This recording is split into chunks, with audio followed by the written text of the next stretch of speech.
Hello everyone and welcome back to Lit Soc. This week the focus is going to be on novels written in verse. Now this topic was chosen for this week due to how many of these novels are coming to our shelves each year, but also because 3 of the Carnegie shortlist are written in verse, so it seemed quite fitting. A lot of these novels are also quite politically charged and focus on very topical issues that are happening around the world at the moment. There are so many brilliant verse novels we could talk about, but we're going to focus on a chosen few this week. So what is a verse novel?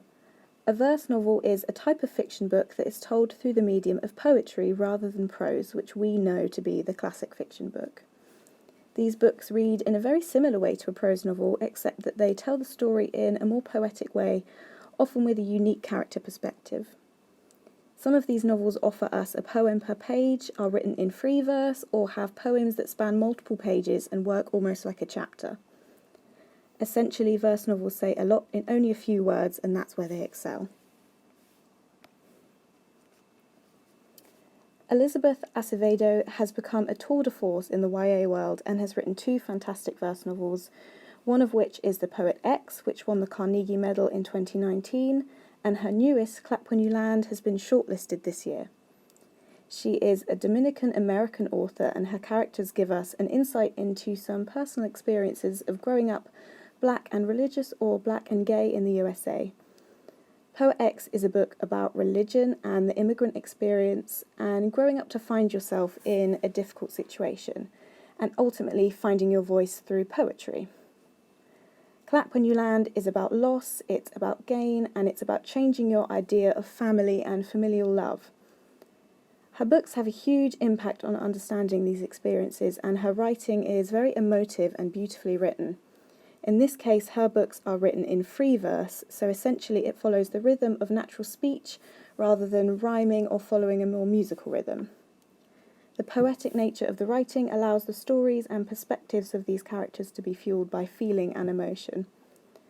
Her books explore identity and the self and what it feels like growing up in a space where you maybe don't feel seen or heard and having others make decisions about your life for you. These novels are especially apt right now and are definitely a must-read.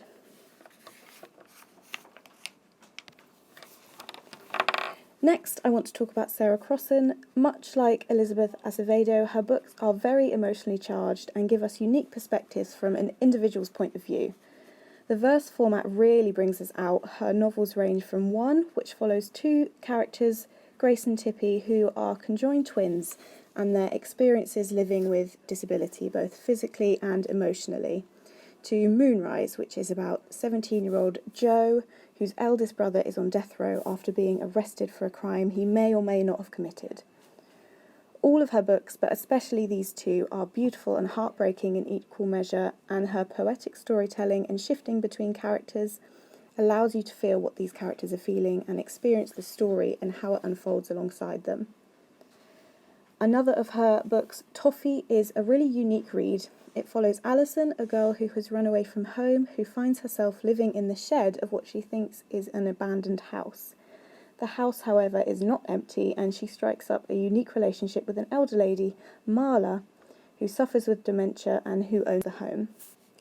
The novel teaches us how relationships can grow and people can bond despite seeming like direct opposites from one another.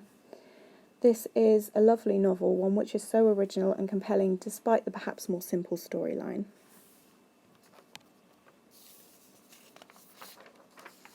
Virginia Euwer Wolff's groundbreaking novel, written in free verse, tells the story of 14-year-old Lavaughn, who is determined to go to college and finds a unique babysitting job to do so. Make Lemonade, which was written in 1991, is quite groundbreaking for the time, being written in free verse and accessible to a range of ages. This book is YA, young adult, but can be enjoyed by adults and teens alike. As the other books, the free verse style makes the story even more powerful.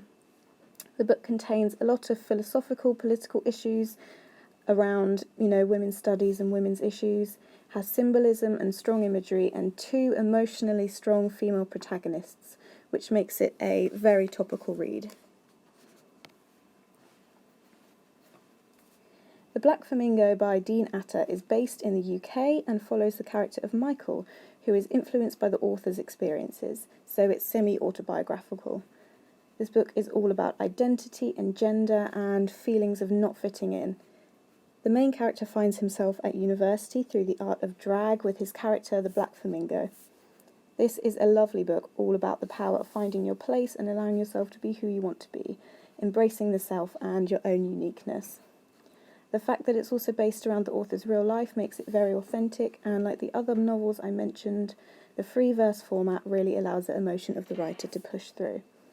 Essentially, it's about being black and LGBT+ in the UK in the modern day. This makes it a real must-read for current times, and, you know, if you're wanting to learn more about experiences you might not have had yourself, this is definitely a must-read, and of course is very, very topical for this year.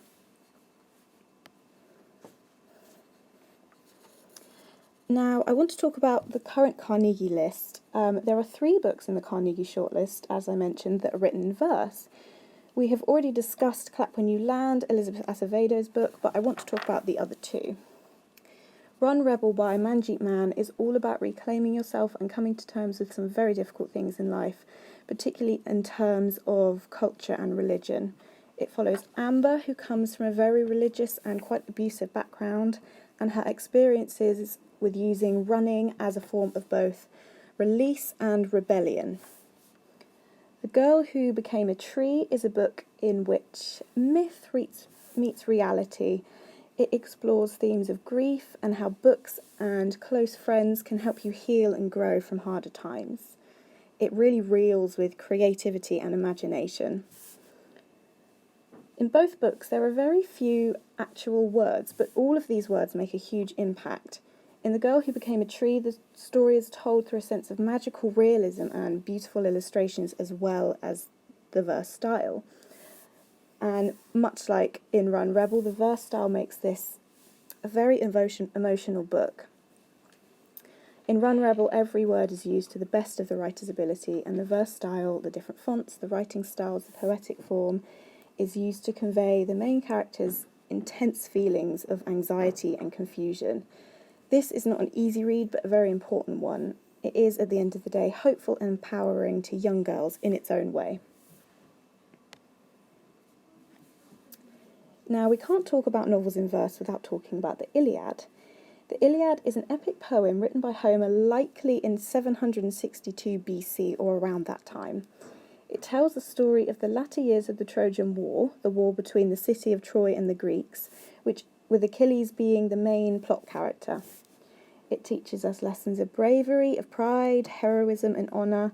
It is essentially a huge symbol of Greek history and culture and is therefore a massively important literary classic. It has also been rewritten and retold and updated countless times, so it's a very timeless story. Most famously by Stephen Fry in Troy and Pat Barker with The Silence of the Girls. So to finish up, I hope you all enjoyed this little insight in some of the standout